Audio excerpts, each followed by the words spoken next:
Assalamualaikum warahmatullahi wabarakatuh. Saya Zeti Rafika Fahira dengan NIM 5011948 dari Lokal 3B Ekonomi Syariah Universitas Islam Negeri Sultan Taha Saifuddin Jambi. Saya akan menjelaskan apa efek dari tidak tahu objektif. Nah, objektif itu sendiri artinya tujuan. Kehidupan setiap orang pasti berbeda, begitupun dengan tujuannya.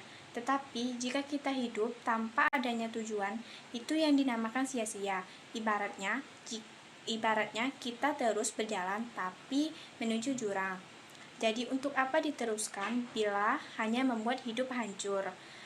Dengan adanya tujuan dapat membantu kita untuk mencapai potensi terbaik dari diri sendiri, serta bisa fokus dan menjauhkan diri dari hal-hal yang bertentangan dengan tujuan kita. Sebelumnya, kalian tahu nggak sih tujuan hidup kalian ke depannya untuk apa?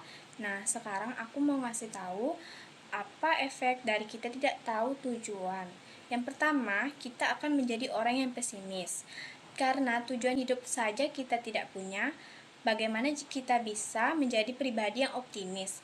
Kita akan sering takut, cemas, dan menjadi orang yang terlalu banyak mikir akibat pesimis. Pesimis hanya mematikan semangat kita untuk meraih segala impian dalam hidup. Bahkan kita merasa tidak pantas berjuang atau menyerah begitu saja ketika lagi berjuang. Kita akan merasa takut untuk memulai sesuatu, padahal itu hanya asumsi kita sendiri. Kenyataannya belum tentu benar. Sifat pesimis terlalu besar akan membuat kita berpikir bahwa diri kita tidak mampu untuk mencapai tujuan. Oleh sebab itu, kita harus menetapkan tujuan ke depannya, berjuang dan semangat dalam meraih tujuan hidup kita. Kedua, sulit mencapai kesuksesan.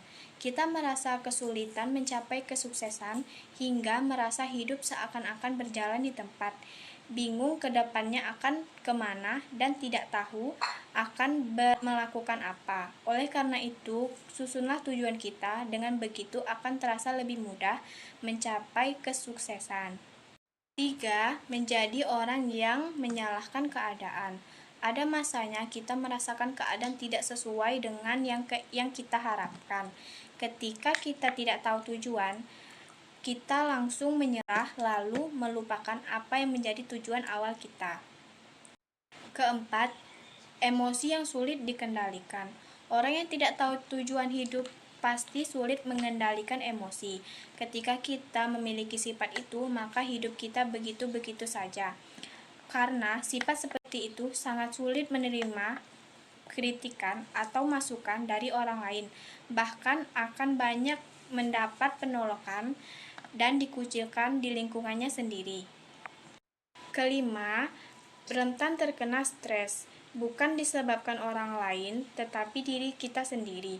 Kalau kita hanya diam, tidak tahu mau melakukan apa, pasti pikiran kita tidak akan berjalan dengan baik, yang akhirnya menyebabkan kita stres. Tujuan itu sangat penting agar memiliki fondasi dalam menjalani hidup. Nah, itulah efek dari kita tidak tahu tujuan hidup kita.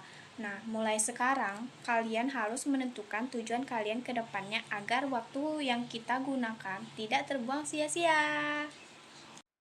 Saya akhiri, wassalamualaikum warahmatullahi wabarakatuh.